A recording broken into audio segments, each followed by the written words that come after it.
తిమోతికి రాసిన మొదటి పత్రిక 1వ అధ్యాయము 12 నుంచి మరలా ఒకసారి రిపీట్ చేస్తారు. ఇంకా 15, 16 ఇంకా అవన్నీ మీరు లెక్కలు వేసుకొని కూర్చోండి. ఇప్పుడైనా నోట్స్ రాసుకోండి. నోట్స్ ఎక్కడ వరకు అయినది మీకన్నా తెలుస్తుంది. పూర్వము దోషకుడును హింసకుడును హానికరుడునైన నన్ను తన పరిచర్యకు నియమించి నమ్మకమైన వానిగా ఎంచినందుకు నన్ను బలపరిచిన మన ప్రభువైన క్రీస్తు యేసుకు కృతజ్ఞుడనై ఉన్నాను. తెలియక అవిశ్వాసం వలన చేసి తిని గనుక కనికరింపబడితిని. మరియు మన ప్రభు యొక్క కృపయు క్రీస్తు యేసునందున్న విశ్వాసమును ప్రేమయు అత్యధికంగా విస్తరించెను.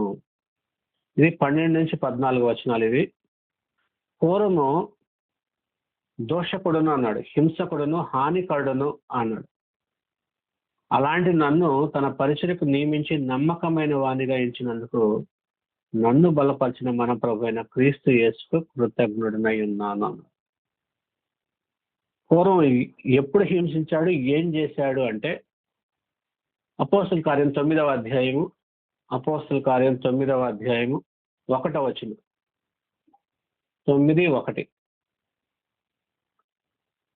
పౌలు ఇంకను ప్రభు యొక్క శిష్యులను బెదిరించుటయును హత్య చేయుటయును తనకు ప్రాణాధారమైనట్టుగా ప్రధాన యాజకుని యొద్దకు వెళ్ళి ఈ మార్గం అందున్న పురుషులనైనా స్త్రీలనైనా కనుగొనిన ఎడల వారిని బంధించి యెరూషలేముకు తీసుకుని వచ్చేటకు దమస్కులోని సమాజంలో వారికి పత్రికలమ్మని అడిగాను. అది పౌలు చేసిన పని. ఈ మార్గం అంటే క్రైస్తవ్యాన్ని, క్రీస్తుని అంగీకరించి క్రీస్తుని వెంబడించే మార్గంలో ఉన్న వారిని ఏం చేయాలనుకుంటున్నాడు? బంధించి యెరూషలేముకు తీసుకువచ్చుటకు నాకు పత్రికలు ఇవ్వమని ప్రధాన యాజకుల యొద్దకు వెళ్ళాడు అనమాట. సమాజంలో వారంటే సన్హెడ్రిన్ సభ అంటారు. 70 మంది పెద్దలు, యూదులు లేదా పెద్దల సభ. దాంట్లో ప్రధాన యాజకుడు కూడా ఒక సభ్యుడై ఉంటాడు. వాళ్ళ దగ్గరికి వెళ్ళి అడిగాడు అనమాట. ప్రభు యొక్క శిష్యులను బెదిరించటయు హత్య చేయటను తనకు ప్రాణాధారమైనట్టు అన్నాడు. అపోస్తల కార్యం 22వ అధ్యాయము, అపోస్తల కార్యంలో 22వ అధ్యాయము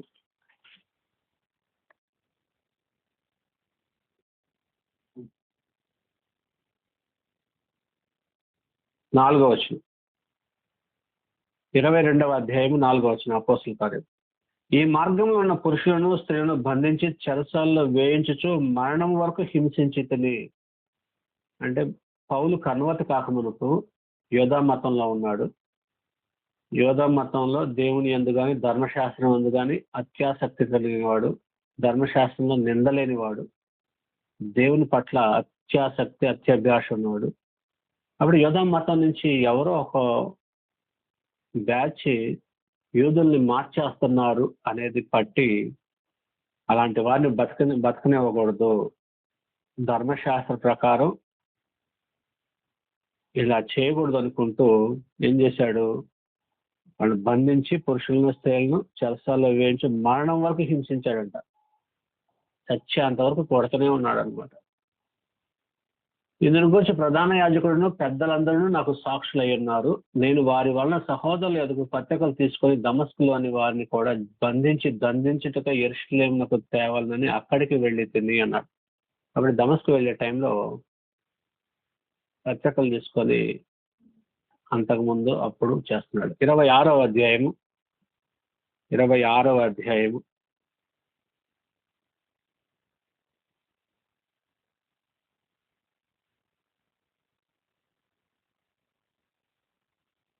9వ వచనం. 26వ అధ్యాయం 9వ వచనం నుంచి. నజరేయుడు యేసు నామమునకు విరోధముగా అనేక కార్యములు చేయవాలని నేను అనుకుంటుని యెరూషలేములో నేను అలాగూ చేసి తిని. నేను ప్రధాన యాజకుల వలన అధికారం పొంది పరిశుద్ధులను అనేకులను చెరసాల్లో వేసి వారిని చంపినప్పుడు సమ్మతించి తిని. అనేక పర్యాయంలో సమాజ మందిరములన్నిటిలో వారిని దండించి వారు దేవదోషం చేయనట్లు బలవంత పెట్టచూచి తిని. మరియు వారి మీద మిక్కిలి క్రోధము గలవాడినై ఇతర పట్టణంలోకి వెళ్ళి వాడు హింసించుచుంటిని. అందు నిమిత్తం నేను ప్రధాన యాజకుల చేత అధికారమును ఆజ్ఞయు పొంది దమస్కునకు పోవుచుండగా. ఇక్కడ ఇంకా క్లియర్ గా చెప్పాడు 26 వచ్చిన 26 అధ్యాయం 9 నుంచి. ఇది పూర్వం పౌలు దోషకుడు, హింసకుడు, దేవుని దూషించమని ప్రేరేపించాడట, దేవదోషం చేయనట్లు. 11వ వచనంలో మాట చెప్పాడు. అనేక పర్యాయం సమాజ మందిరంలన్నింటిలో వారిని దండించి వారు దేవదోషం చేయనట్లు బలవంత పెట్ట చూచితిని అన్నాడు. బలవంత పెట్ట చూచితిని అన్నాడు. ఇంకా వాడు అనేక విషయాలు 3 చోట్ల 3 రకాలు. ఇప్పుడు తిమోతి రాసిన మొదటి పత్రిక 1వ అధ్యాయం 12వ వచనంలోకి వద్దాం. పూర్వము దోషకుడును, హింసకుడును, హానికరుడునైన నన్ను తన పరిచర్యకు నియమించి నమ్మకమైన వానిగా ఎంచినందుకు నన్ను బలపరిచిన మన ప్రభు అయిన క్రీస్తు యేసుకు కృతజ్ఞుడనై ఉన్నాను అన్నాడు. అప్పుడు మరి ఎందుకు చేసావు? తెలియక అవిశ్వాసం వల్ల చేసేది. అప్పుడు సువార్త తెలియదు, సువార్త పూర్తిగా వినలేదు, ఆలోచించలేదు సువార్త గురించి. తెలియక అవిశ్వాసం వలన చేసేదిని గనుక కనికరింపబడితేని. మరియు 14వ వచనం, మన ప్రభు యొక్క కృపయు క్రీస్తు యేసునందున్న విశ్వాసమును ప్రేమయు అత్యధికముగా విస్తరించెను. అత్యధికంగా విస్తరించి 15వ వచనం, పాపులను రక్షించుటకు క్రీస్తు యేసు లోకమునకు వచ్చిన వాక్యము నమ్మదగినది, పూర్ణాంగీకారమునకు యోగ్యమైనది ఉన్నది. అట్టి వారిలో నేను ప్రధానుడను. క్రీస్తు యేసు ఎక్కడికి వచ్చాడట? పాపులను రక్షించేటకు క్రీస్తు యేసు లోకమునకు వచ్చాడు. లోకాసు వార్త 19వ అధ్యాయం 10వ వచనం. లోకాసు వార్త 19వ అధ్యాయము 10వ వచనం.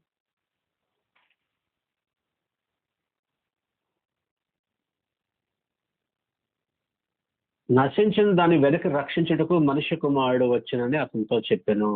నశించిన దాన్ని వెదకి రక్షించుటకు. ఇంకొక రకంగా ఏమన్నంటే మత్తయి సువార్త 9వ అధ్యాయం, మత్తయి సువార్త 9వ అధ్యాయం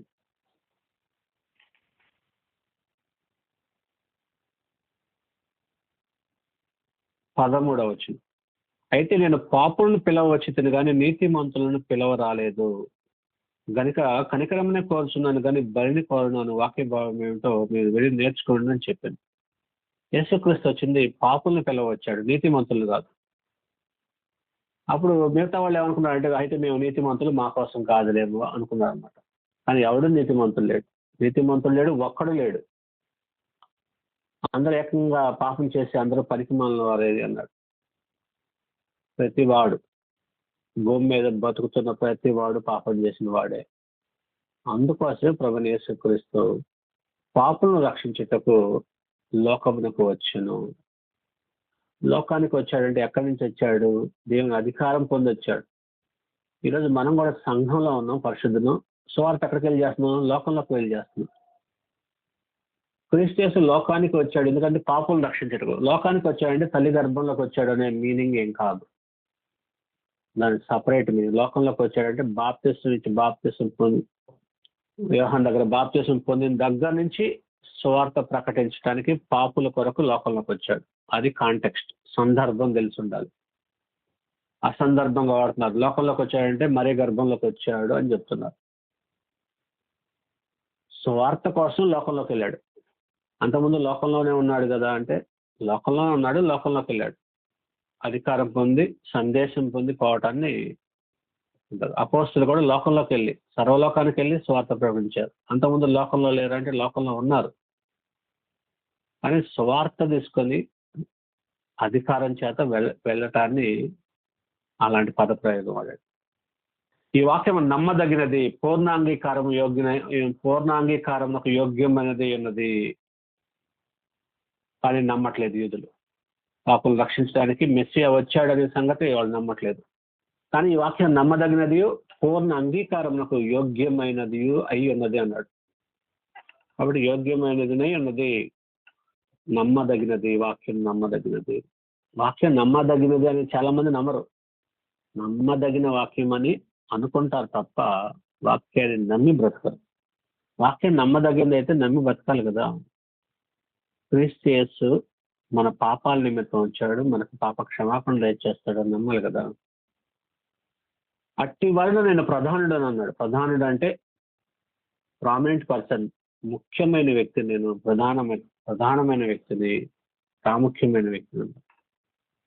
16వ వచనం, అయినను నిత్య జీవం నిమిత్తం తన విశ్వసింపు వారికి నేను మాదిరిగా ఉండేలాగా యేసుక్రీస్తు తన పూర్ణమైన దీర్ఘశాంతం ఆ ప్రధాన పాపిని నా యందు కనపరిచినట్లు నేను కనికరింపబడితిని అన్నాడు. ప్రధాన పాపిగా డిక్లేర్ చేసుకున్నాడు పౌలు. ఎందుకు ప్రధాన పాపి అన్నాడు? అబద్ధం చెప్తున్నాడు అంటే కాదు, నిజమే. సంఘాన్ని హింసించిన వాళ్ళ మొదటి వాడు పౌలు, అందుకని ప్రధాన పాపిని అన్నాడు. క్రీస్తు యేసుకు వ్యతిరేకంగా పాపం చేసిన వాళ్ళు ప్రధానుడు పౌలు. ఆ ప్రధాన పాపి అయిన నాయందు, ప్రధాన పాపి అంటే లోకంలో చేసే పాపాల గురించి మాట్లాడట్లేదు ఇక్కడ. సంఘానికి, క్రీస్తుకి, సువార్తకి వ్యతిరేకంగా చేసిన పాపం గురించి మాట్లాడుతున్నా. ఆ విషయంలో నేను ప్రధాన పాపిని అన్నాను. దేవునికి వ్యతిరేకంగా కార్యాలు చేయడానికి పూనుకున్నాను. ఇక్కడ పౌలు ఎవరికి మాదిరట? ఎవరికి మాదిరి అంటే విశ్వసించబోయే వారికి. ఎవరిని? తనను. దేని నిమిత్తం? నిత్య జీవము నిమిత్తం. నిత్య జీవము నిమిత్తము తనను విశ్వసింపబో వారికి నేను మాదిరిగా ఉండలాగున యేసుక్రీస్తు తన పూర్ణమైన దీర్ఘశాంతం ఆ ప్రధాన పాపి నా ఎందుకు కనపరుచు నేను కనికరింపబడుతుంది అన్నాడు. యేసుక్రీస్తుని ఎవరైతే విశ్వసిస్తున్నారో ఆ విశ్వసించేవారు నిత్య జీవం నిమిత్తమై విశ్వసించాలి. నిత్య జీవం నిమిత్తమై యేసుక్రీస్తుని ఎవరైతే విశ్వసించబోతున్నారో వారికి నేను మాదిరిగా ఉండాలి. అంటే యేసుక్రీస్తుని విశ్వసించి నిత్య జీవం నేను పొందాలి అనుకున్నప్పుడు నేను ఎవరిని ఫాలో అవ్వాలి అని ఎవరైనా అనుకుంటే వాళ్ళకి మాదిరిగా ఉండటానికి పౌలు ఉన్నాడు. అలా ఉండులాగున యేసుక్రీస్తు తన పూర్ణమైన దీర్ఘశాంతమును నా యందు కనపరచడానికి నేను కనికరించబడ్డాను. చాలా మంది యేసుక్రీస్తుని ఎందుకు విశ్వసిస్తారు అంటే నిత్య జీవ నిమిత్తం కాదు. యేసుక్రీస్తుని నిత్య జీవం నిమిత్తం విశ్వసిస్తే అలాంటి వారికి పౌలు మాదిరి. ఆ విధంగా కాకుండా ఇంకొక రకంగా విశ్వసించే వాళ్ళు ఎవరైనా ఉంటే వాళ్ళకి అసలు యేసుక్రీస్తుకి కానీ పౌలుకి కానీ సంబంధం లేదు. ఏంటి వాళ్ళు ఎవరంటే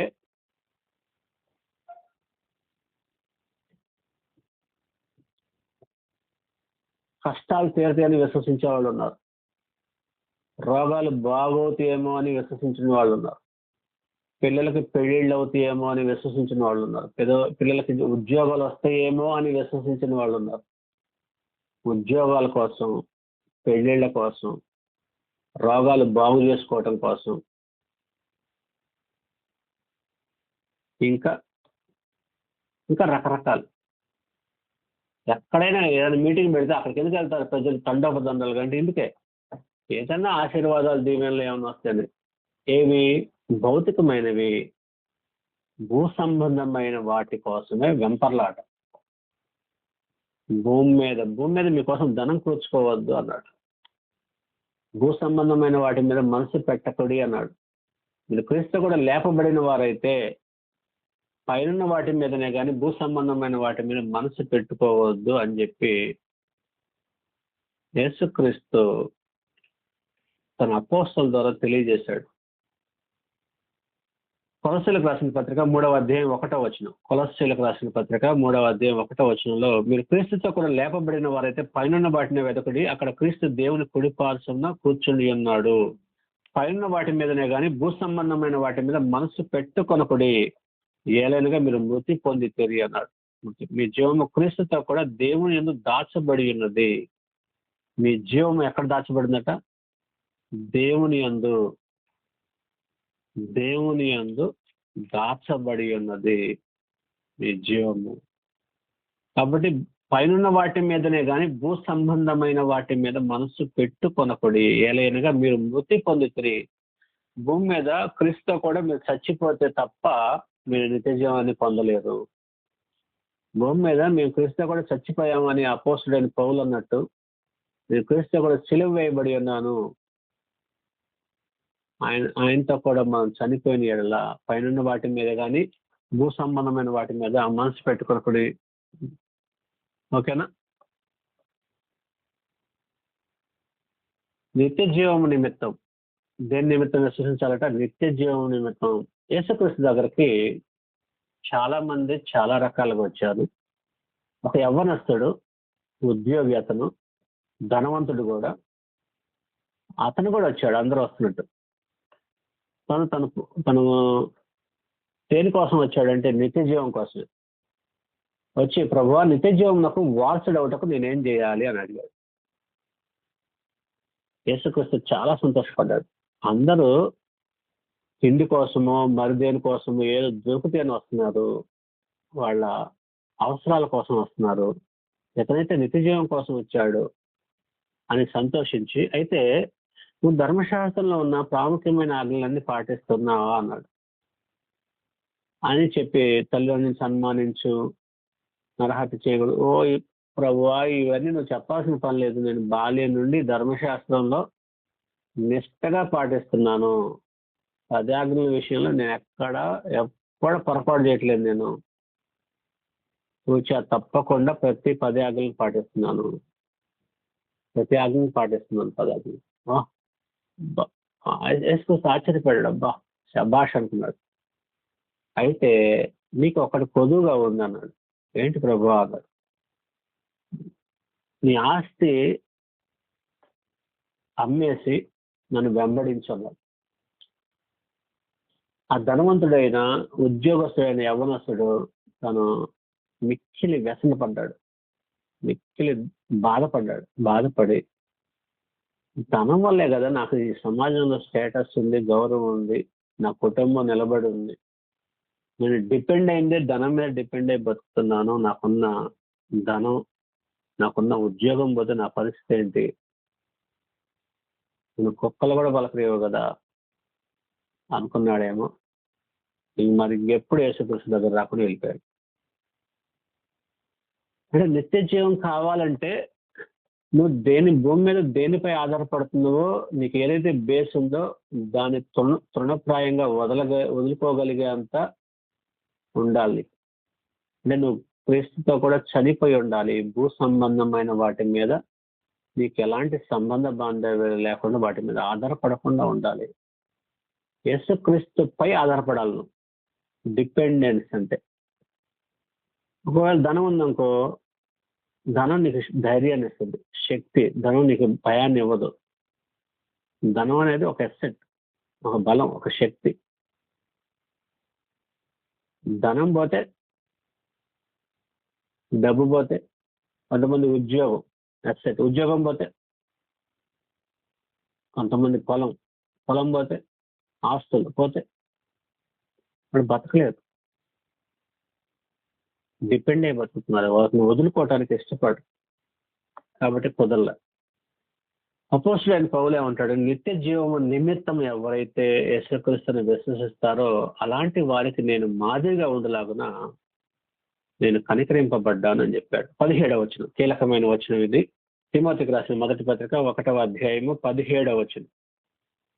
సకల యుగంలో రాజయుండి అక్షయుడును అదృశ్యుడునగు అద్వితీయ దేవునికి ఘనతయు మహిమయు యుగయుగములు కలుగును గాక ఆమేన్ అన్నాడు. సకల యుగాల్లో రాజు ఎవరైనా దేవుడు సకల యుగములలో రాజు శాశ్వత సింహాసనాసీనుడు దేవుడు. కీర్తనల గ్రంథం 9వ కీర్తన 7వ వచనం.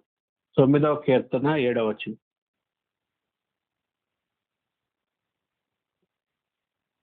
యెహోవా శాశ్వతంగా సింహాసనాసీనుడై ఉన్నాడు, న్యాయము తీర్చుటకు ఆయన తన సింహాసనమును స్థాపించి ఉన్నాడు. సింహాసనాన్ని స్థాపించిందే న్యాయం తీర్చడానికి.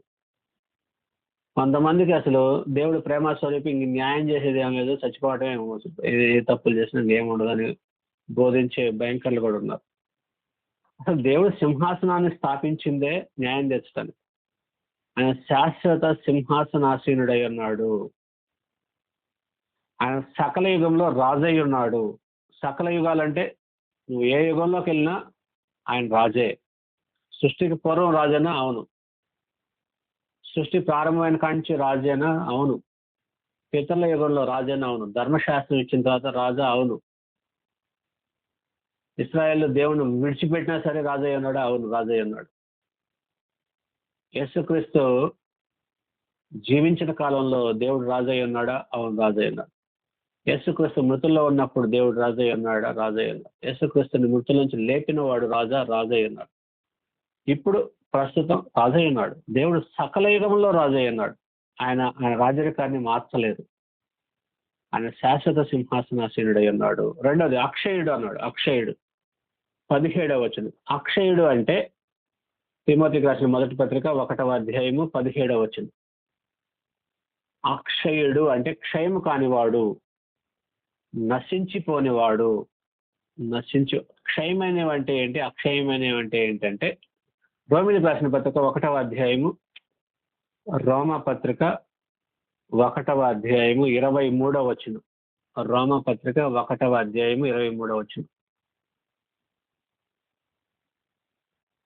వారు అక్షయుడకు దేవుని మహిమను క్షయమగు మనుషుల యొక్కయు పక్షుల యొక్కయు చతుస్పాద జంతువుల యొక్కయు పురుగుల యొక్కయు మహిమా స్వరూపముగా ప్రతిమా స్వరూపముగా మార్చురి అన్నాడు. 25వ వచనం. అట్టివారు దేవుని సత్యమును అసత్యమునకు మార్చి సృష్టికర్తకు ప్రతిగా సృష్టమును పూజించి సేవించని యుగముల వరకు ఆయన స్తోత్రార్హుడై ఉన్నాడు. ఆమేన్ అన్నాడు. అక్షయుడకు దేవుని మహిమను ఏం చేశారట? క్షయమగు. ఏంటి అవి క్షయమైనవి?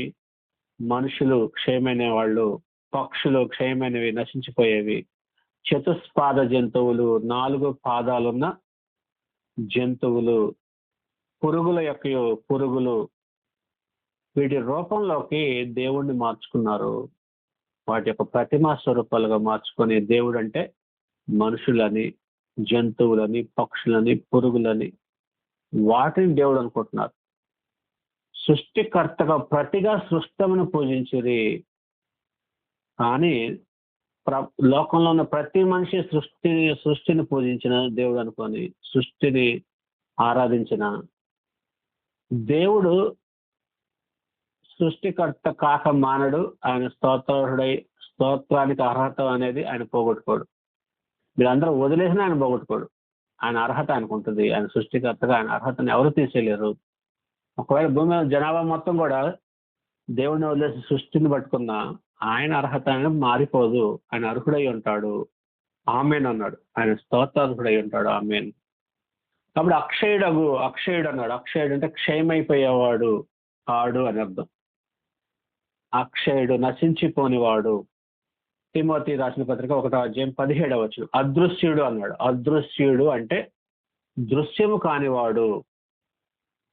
దృశ్యము కానివాడు. చాలా మందికి తెలుగు కూడా తెలియదు. పాస్టర్లకు బోధించే వాళ్ళకి కనీసం తెలుగు మీద అవగాహన ఉండొద్దా? అక్షయుడు అంటే క్షయము కానివాడు, అదృశ్యుడు అంటే కంటికి కనబడని వాడు అని అర్థం. దేవుని నేను చూశానని చెప్పేవాడు చాలా మంది ఉన్నారు.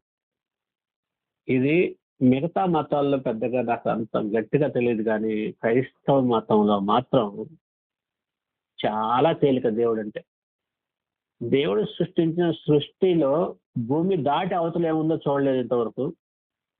భారతదేశం దాటి అవతల దేశంలో ఏముందో చూడని వాడు కూడా నేను దేవుడిని చూసా అని చెప్తాడు. దేవుడు సృష్టించిన సృష్టినే నువ్వు చూడలేకపోతే దేవుడిని ఎక్కడ చూస్తావు? దేవుడు అదృశ్యుడు అని గ్రంథం చెప్తే గాలిని ఎవరైనా చూసారా? గాలిని నేను చూశానని చెప్తే ఎంత తెలివి తక్కువతనమో, ఎంత అజ్ఞానమో. అలాగే నేను దేవుణ్ణి చూశానని చెప్పడం కూడా అంతే అజ్ఞానం. చాలా మందికి దేవుణ్ణి చూశాను అనేది చాలా అమాయకులు మోసం చేయడానికి వాడుతున్నారు. ఇదే పత్రిక 6వ అధ్యాయము, తిమోతికి రాసిన మొదటి పత్రిక 6వ అధ్యాయము,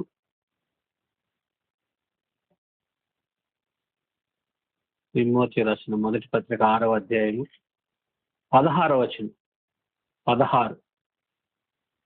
సమీపింపురాని తేజస్సులో ఆయన మాత్రమే వసించుచు అమరత్వము గలవాడై ఉన్నాడు.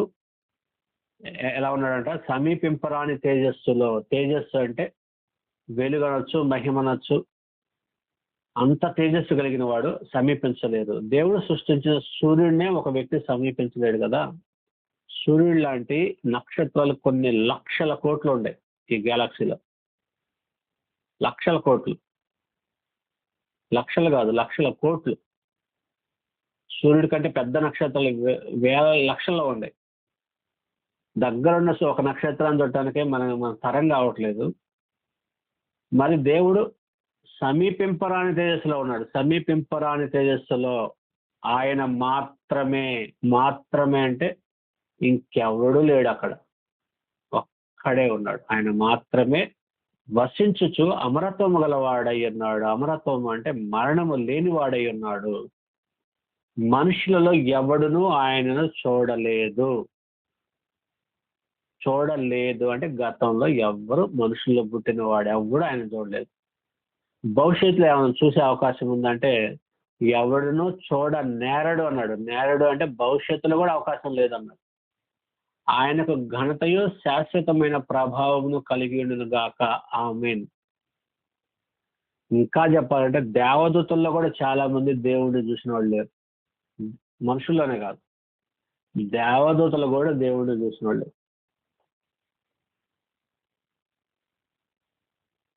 మనం ఉన్నాం. నేను మా ఆంధ్ర రాష్ట్రానికి ముఖ్యమంత్రి చంద్రబాబు నాయుడు గారిని నేను ఇంతవరకు చూడలే. స్వయంగా నేను చూడలే.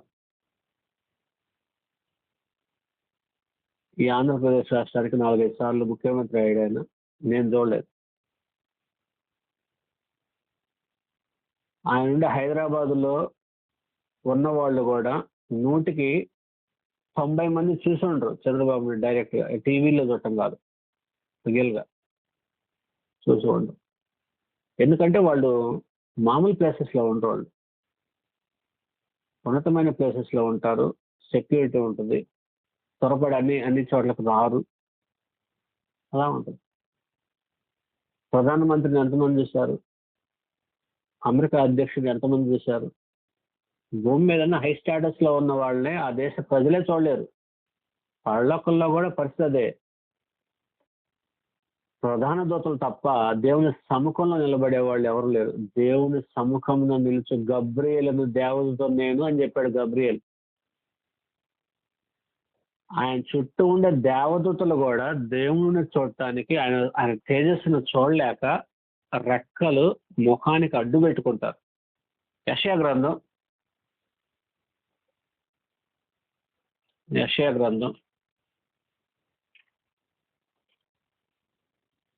6వ అధ్యాయము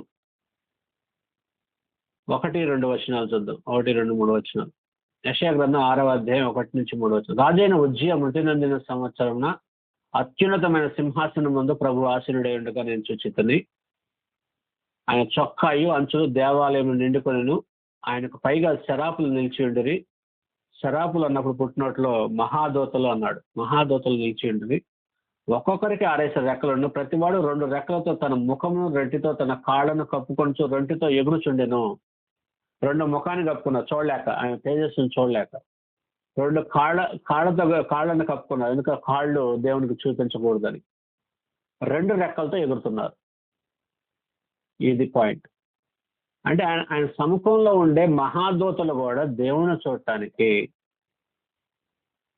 శరాపులు దేవుని చూడటానికి చూసి తట్టుకోలేక ముఖానికి రెక్కలు అడ్డు పెట్టుకున్నారు. కొన్ని చోట్ల పై అధికారుల దగ్గరికి వెళ్ళినప్పుడు సర్వెంట్స్ తల పైకెత్తి చూడరు. మొహంలో మొహం పెట్టి చూడటం కూడా అధికారాన్ని అవమానించినట్టు ఫీల్ అయ్యే మనుషులు ఉన్నారు. అధికారులు చాలా మంది. ఏంట్రా నా మొహం, నా కళ్ళు పెట్టి చూసే అంత ధైర్యం ఉందా నీకు అనే మాట్లాడే పరిస్థితి పూర్వం భయంకరంగా ఉండేది. ఇంకా చెప్పాలంటే నీ బాంఛన్ నీ కాళ్ళు మొక్కుతా అని మోకాళ్ళ మీద వేసి సాష్టాంగ నమస్కారం చేసి తల దించుకొని సమాధానం చెప్పి వెళ్ళిపోవాల్సిందే.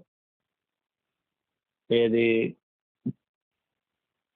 పెద్ద పెద్ద జమీందారుల్ని, భూస్వాముల్ని, రాజుల్ని పూర్వకాలంలో రాజు తమ సముఖంలో సామాన్య ప్రజలు అసలు రావడానికి అవకాశమే ఉండదు కాదు.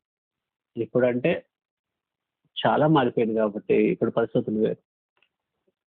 దేవుడు సమీపింపరాని తేజస్సులో ఉన్నాడు. దేవుడు సమీపింపరాని తేజస్సులో ఆయన మాత్రమే ఉన్నాడు. ఆయన మాత్రమే వసిస్తూ అమరత్వం గలవాడు ఉన్నాడు. దేవుడు అక్షయుడు, తర్వాత అదృశ్యుడు అన్నాడు. అదృశ్యుడు అంటే కంటికి కనబడిన వాడు. దేవుణ్ణి ఎవరు చూడలేదు ఇంతవరకు. ఎవరు చూడని నేరుడు కూడా, చూసే అవకాశం కూడా లేదు. ఎవరైనా నేను దేవుణ్ణి చూశాను అన్నారు అనుకో, నేను పరలోకం కూడా వెళ్ళి వచ్చాను, డైలీ మార్నింగ్ వాకింగ్కి వెళ్ళినట్టు వెళ్ళే బోధకులు ఉన్నారు. వీళ్ళ మాటలు చెబుతుంటే కథలు, జనాలు అమాయకంగా నోరు ఎల్లబెట్టి వినే విశ్వాసులు, కోకొలలు. నేను చిన్నప్పుడు టీవీలో ప్రసంగం ఒక ఆయన కళ్ళు మూసుకొని వాళ్ళ పాప చనిపోయిందంట, దేవుడా నా పాపను ఎందుకు తీసుకెళ్ళావంటే పరలోకం నాకు చూపిస్తాను, పరలోకంలో ఎంతో ఆనందంగా సంతోషంగా ఉందంట. అప్పుడు ఆడటం ఆపేసాడంట. నా పాప పరలోకంలో హ్యాపీగా ఉంది. పరలోకం అంతా తిరిగాడంట. ఎక్కడంటే బంగారం వీధులు, వెండి, రత్నాలు అన్ని పొదిగొని అంట. అదే భూమిలో అయితే బంగారం ఉంటుంది, పరలోకంలో బంగారం ఉంటుంది ఏంటి? వెరితరం. కాబట్టి ప్రకటన గ్రంథంలో అలంకారిక భాషలో చెప్పబడిన సన్నివేశాలు వేరు. లిటరల్ గా బంగారం మీద మోజు ఉండి బంగారు పిచ్చి, రత్నాలు పిచ్చిన వాళ్ళు తగటగా మెరుస్తున్నాయి పరలోకంలో అని చెప్పి. దేవుడు క్షయమైన వస్తువులు పెడతాడా? క్షయమైపోయి బంగారం, వెండి, ధనం, భూమి, ఈ సృష్టి ఇదంతా క్షయమైపోయేది. ఈ సృష్టిలో కనపడేది పరలోకంలో కనపడుద్దా? తెలివి తక్కువతాను, అజ్ఞానం, అవివేకం. పరలోకం అంటే ఏంటో ఫ్లైట్ ఎక్కి దిగొచ్చినట్టే, పోయి వచ్చినట్టు చెప్తున్నారు చాలా మంది. పరలోకం కొంతమంది చనిపోయి కూడా బతికి వచ్చినట్టు చెప్పేవాళ్ళు ఉన్నారు. పరలోక పాయింటీ అంటారు ఇలాంటి పరలోక పంకులు, పరలోక పాయింటీలు, డినామినేషన్లు. ఈ కథలు వినలాగా వచ్చాను నేను. ఆ బైబిల్ పక్కకు పెట్టి ఎన్ని కథలు చెప్తారో.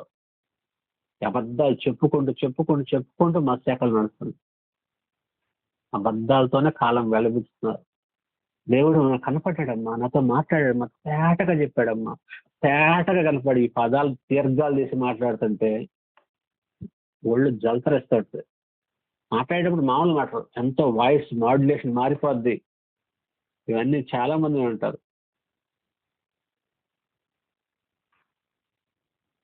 ఇలాంటి చాలా సంగతులు ఉన్నాయి.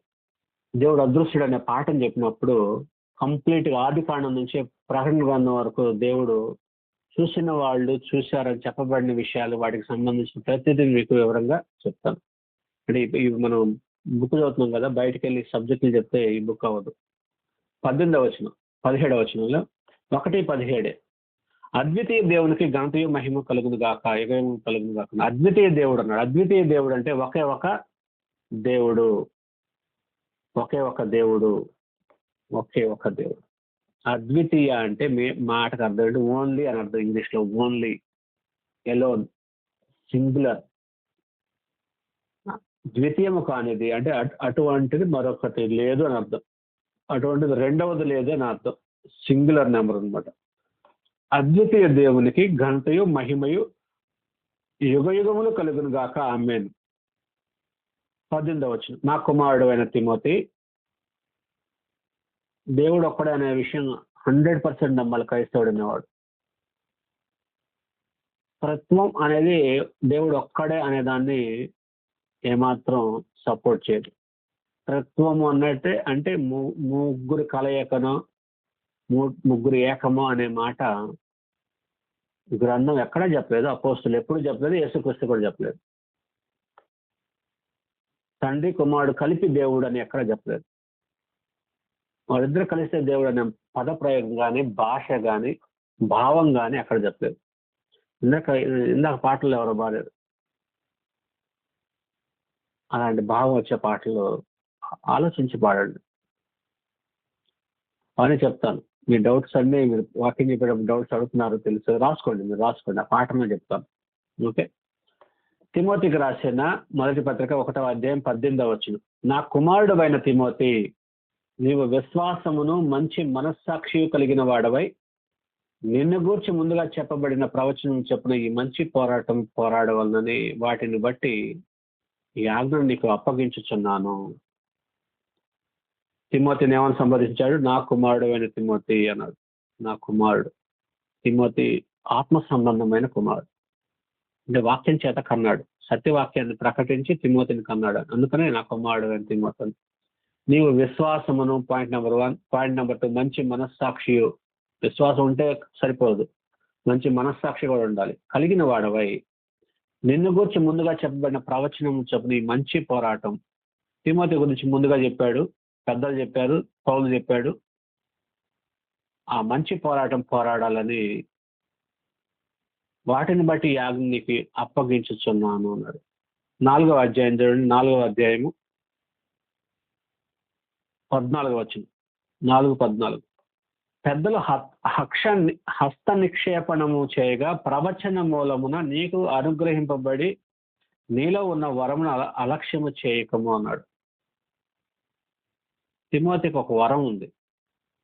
ఎలా వచ్చింది ఈ వరం అంటే, పెద్దలు హస్త నిక్షేపణము చేయగా ప్రవచన మూలమున నీకు అనుగ్రహింపబడింది.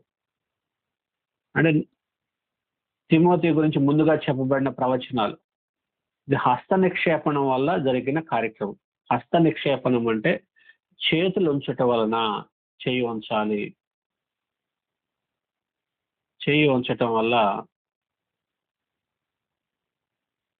చేతులు ఎలా పెడతారంటే, అపోస్తలులు చేతులు ఉంచితే కృపావరాలు వస్తాయి. చేతులు ఉంచకపోతే రావు అనే సంగతి కూడా తెలియాలి.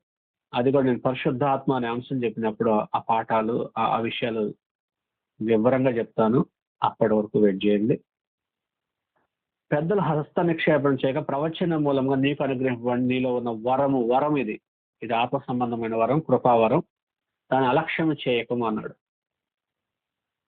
తిమోతికి రాసిన మొదటి పత్రిక 1వ అధ్యాయము 19వ వచనం. అట్టి మనస్సాక్షిని కొందరు త్రోసివేసి, ఎట్టి మనస్సాక్షిని? మంచి మనస్సాక్షిని కొందరు త్రోసివేసి. మనస్సాక్షిని ఎప్పుడు త్రోసివేయకూడదు. మనస్సాక్షిని చాలా మంది చాలా సందర్భాల్లో త్రోసేస్తుంటారు. మనస్సాక్షి అంటే ఏంటంటే, అదేం పని చేస్తుందంటే, మనస్సాక్షి చేసే పని గురించి అపోస్తలుడైన పౌలు ఈ విధంగా చెప్పాడు. రోమీయులకు రాసిన పత్రిక 2వ అధ్యాయము 15వ వచనం. రోమా పత్రిక 2వ అధ్యాయం 15వ వచనం. అట్టి వారి మనస్సాక్షి కూడా సాక్ష్యం ఇచ్చుచుండగను, వారి తలంపులు ఒకదాని మీద ఒకటి తప్పు మోపుచు లేక తప్పు లేదని చెప్పుచుండగను, ధర్మశాస్త్ర సారము తమ హృదయం నందు వ్రాయబడినట్టు చూపుచున్నారు అన్నాడు. అంటే మనస్సాక్షి సాక్ష్యం చెప్పింది. నువ్వు తప్పు చేశావా, తప్పు చేయలేదు అనే ఈ రెండింటికి సాక్షిగా మనస్సాక్షిని దేవుడు మనలో పెట్టాడు. అది మంచి మనస్సాక్షి అయి ఉండాలి. మంచి మనస్సాక్షి ఎలా తయారవుద్ది? సత్యాన్ని చదివి గ్రహించి సత్య ప్రకారం ఎదుగుతున్నప్పుడు మాత్రమే మంచి మనస్సాక్షి డెవలప్ అవుతుంది. అందరికీ మనస్సాక్షి ఉంటుంది, కానీ అందరి మనస్సాక్షి మంచివి కాదు. నువ్వు విగ్రహారాధన కుటుంబంలో ఉంటావు అనుకో, దేవుని గురించి నీకు చెప్పబడిందంతా రాంగే. అప్పుడు నువ్వు దేవుడు కాని దాన్ని, సృష్టిని, దేవుడిని పూజిస్తున్నావు. నీ మనస్సాక్షి ఏం చేస్తుందట? ఇన్ కేస్ ఆ రాయిని ఎవరైనా కాళ్ళతో తన్నినా, పొరపాటున నువ్వు పూజిస్తున్న రాయి కింద పడినా, నీ మనస్సాక్షి ఎంతో పాపం చేసినట్టుగా తల్లడిల్లిపోద్ది. అది మంచి మనస్సాక్షి కాదు. అది మనస్సాక్షి నిర్మాణం కూడా దేవుని వాక్యం వల్లే నిర్మించబడాలి.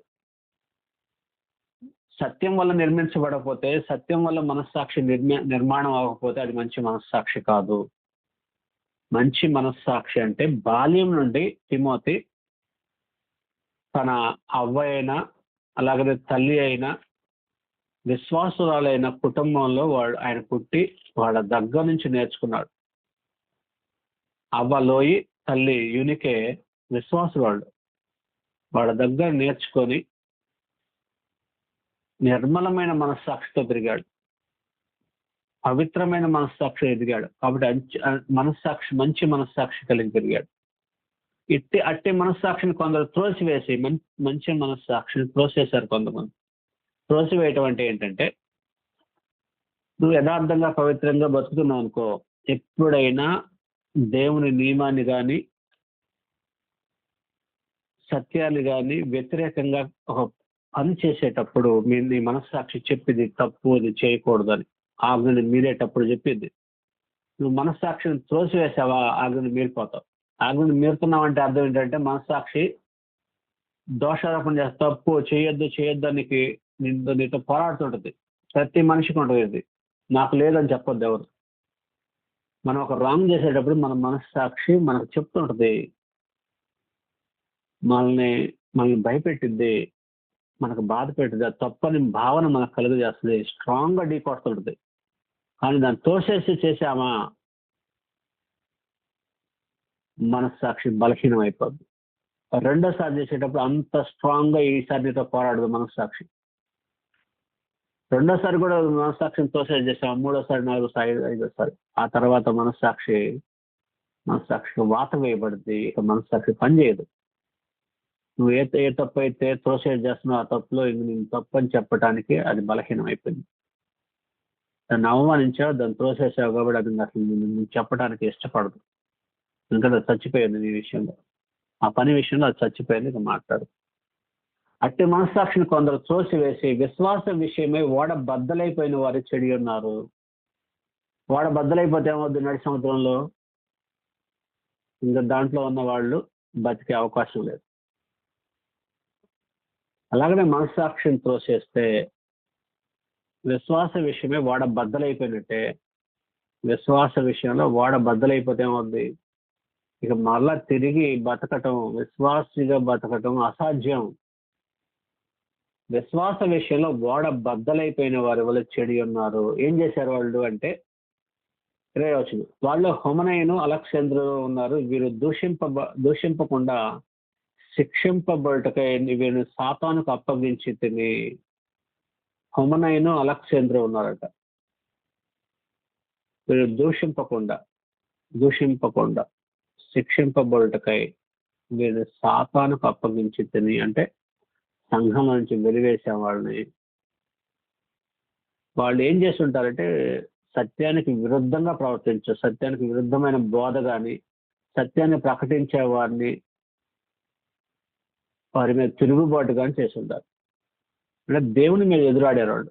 దేవుని వాక్యం మీద, అపోస్తల బోధ మీద ఎదురాడారు కాబట్టి విశ్వాస విషయమే తప్పిపోయి వాడ బద్దలైపోయిన వారు, వాళ్ళు చెడిపోయి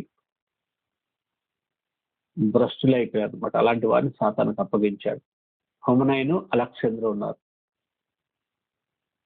వీళ్ళ పరిస్థితి అది. తిమోతికి రాసిన మొదటి పత్రిక 1వ అధ్యాయము 1 నుంచి 20 వచనాలు చూసాం. ఎవరో డౌట్ అడిగారు. ఒక 8 minutes ఉంది. 8 minutes లో వీళ్ళు అడిగిన డౌట్స్ వెళ్దాం. ఇది సబ్జెక్టే కాబట్టి సబ్జెక్టు నేను ఆ పాఠం చెప్తాను, కానీ అప్పటిదాకా మనం ఆదికాండం కూడా మనం ఎటు కూడా చదువుతున్నాం కాబట్టి అక్కడ మనం చూడొచ్చు. అయినా 1-2 విషయాలు అంతా ఇప్పుడు మనం చూడలేము. మీ డౌట్లు అన్ని క్లియర్ అయ్యటానికి ఒక విషయం చెప్తా, ఒక పాయింట్. యాకోబు దేవుడితో పోరాడాడు కదా, అదే కదా చెప్పేది? అదేనా అడిగింది? ఎవరు అడిగారు క్వశ్చన్? అది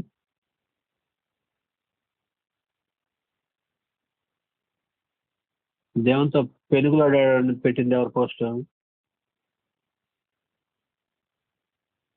ఎవరు పెట్టారండి? ఎవరు వీళ్ళు? కరుడా సిస్టరా? కాదు, అంజీ బ్రదర్. దేవుని దోత పెనుగులాడాడు బ్రదర్ అని పెట్టారు. పర్సనల్ మెసేజ్ ఎట్లా వచ్చినాయి దీంట్లో? ఓకే, ఏం చెప్పుకుందాం? మోషే దేవుని చూసింది అనే పాయింట్ చెప్దామా? యాకోబు దేవునితో పోరాడాడు అనే పాయింట్ చెప్దామా? అబ్రహాం దేవుని చూశాడనే పాయింట్ చెప్దామా? ఇంకెవరైనా దేవుని చూసిన వాళ్ళు మానవ దంపతులు చూసి మాట్లాడదామా? ఏదో ఒక పాయింట్ మాట్లాడదాం.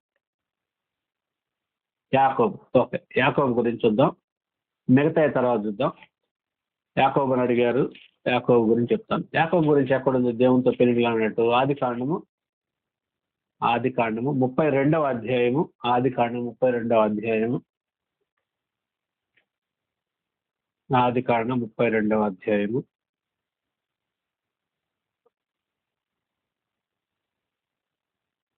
24వ వచనం చూడండి. 32:24 యాకోబు ఒక్కడు మిగిలిపోయాను, ఒకనాడు తెల్లవారు వరకు అతనితో పెనుగులాడాను, తాను అతని గెలవకుండా చూసి తొడగొట్టి మీద అతన్ని కొట్టాను. అప్పుడు అతడు ఆయనతో పెనుగులాడటం వలన యాకోబు తోడ గూడు వసూలును. ఆయన తెల్లవారుచుంది కనుక నన్ను పోనిమ్మని అడగ్గా అతడు, నీవు నన్ను ఆశీర్వదించితేనే గాని నేను పోనీనను. ఆయన నీ పేరేమని అడుగ్గా అతడు యాకోబు అని చెప్పాను. అప్పుడు ఆయన, నీవు దేవునితోనూ మనుషులతోనూ పోరాడి గెలిచితివి కనుక ఇక మీదట నీ పేరు ఇశ్రాయేలే గాని యాకోబు అనబడదు అని చెప్పాను. అప్పుడు యాకోబు, నీ పేరు దయచేసి తెలుపమను. అందుకు ఆయన, నీవు ఎందు నిమిత్తం నా పేరు అడిగితివని చెప్పి అక్కడ అతన్ని ఆశీర్వదించను. యాకోబు, నేను ముఖాముఖిగా దేవుని చూచి తిని ఆయన నా ప్రాణము దక్కిందని ఆ స్థలంలో పెనూయేలు అని పేరు పెట్టాను. అది పాయింట్ అంతా. ఇక్కడ పాయింట్ గుర్తుపెట్టుకోవాల్సింది ఏంటంటే, యాకోబుతో పోరాడింది దేవుడు కాదు. ఎవరు మరి?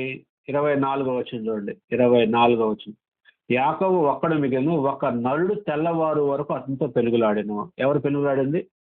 ఒక నరుడు అంటే మనిషి. గుర్తుపెట్టుకోవాలి, ఒక మనిషి పెనుగులాడాడు. దేవుడు మనిషి రూపంలో వచ్చి పెనుగులాడాడని గ్రంథం చెప్పలా. నరుడు పెనుగులాడాడు అంతే. తెల్లవారు వరకు అదే జరుగుతుంది. అతనికి యాకోబుకి మధ్య సంభాషణ జరిగింది. దేవుడు ఆ నరుడిని పంపించాడు కాబట్టి, దేవుని చేత పంపబడినవాడు కాబట్టి నన్ను ఆశీర్వదించమని యాకోబు కోరుకుంటున్నాడు. అంతా అయిపోయింది. ఆ నరుడు నీ పేరేంటని అడిగాడు.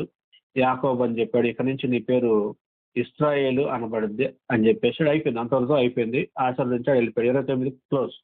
30వ వచనం చూడండి. 30వ వచనం, యాకోబు అంటున్నాడు ఏమని? నేను ముఖాముఖిగా దేవుని చూచి తిని ఆయనను నా ప్రాణము దక్కినదని ఆ స్థలంలో పెనూయేలు అని పేరు పెట్టెను. ఇది యాకోబు యాకోబు యొక్క అభిప్రాయం. అది యాకోబు యొక్క సొంత ఆలోచన తప్ప యాకోబు దేవుణ్ణి ముఖాముఖిగా చూశాడు అనేది తన అపోహ, తన భ్రమ తప్ప దేవుణ్ణి ముఖాముఖిగా యాకోబు చూడలేదు. ఎందుకంటే యాకోబు పెనుగులాడింది నరుడితో, మనిషితో, దేవుడు పంపించిన మనిషితో పెనుగులాడింది. ఇక్కడ మనకు డౌట్ వస్తే మనం ఇంకెక్కడికో వెళ్ళి ఎతకాలి. ఇంకెక్కడైనా ఉందా ఈ ప్రస్తావన? ఈ ప్రస్తావన ఎక్కడ ఉందంటే బైబిల్లో మరొక చోట మనకి ఈ ప్రస్తావన కనపడుద్ది. ఎక్కడుంది ఈ ప్రస్తావన అంటే ప్రవక్తల గ్రంథాల్లో ఈ విషయాన్ని మనం చూస్తాం. ఎక్కడుందంటే హోషేయ గ్రంథం. యెషయా కాదు, హోషేయ. 13 అధ్యాయాలు ఉంటాయి దీంట్లో. 12వ అధ్యాయం చూడండి. హోషేయ 12వ అధ్యాయము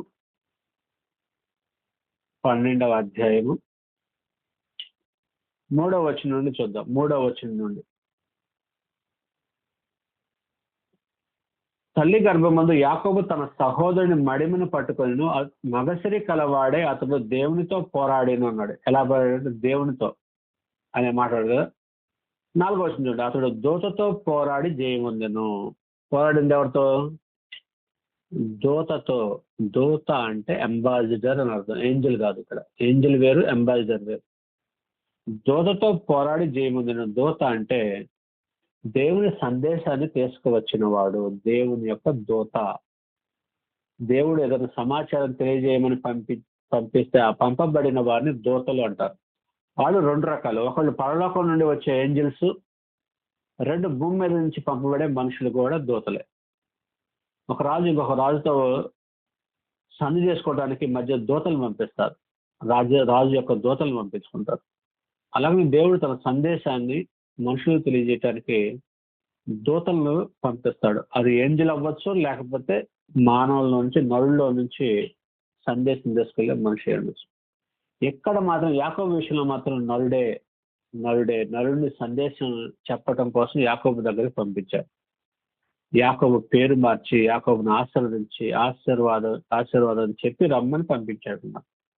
4వ వచనంలో అదే ఉంది. అతడు దూతతో పోరాడి జయమొందెను. ఎవరితో పోరాడాడు? దేవునితోనా దూతనా? దూతతో.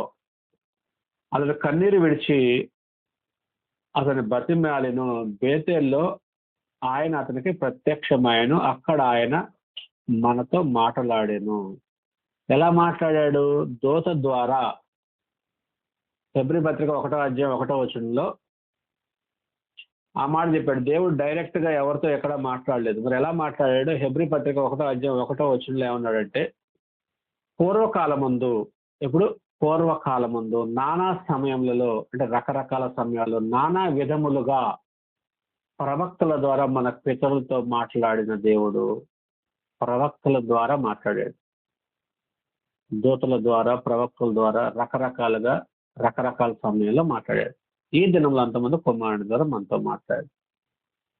అంత్య దినాల్లో ప్రభువైన యేసుక్రీస్తు ద్వారా, కుమారుడు ద్వారా మనతో మాట్లాడాడు అనేది అక్కడ గ్రంథకర్త చెప్తున్నాడు. కాబట్టి దేవదూతతో పోరాడాడు, లేకపోతే నరుడితో పోరాడాడు.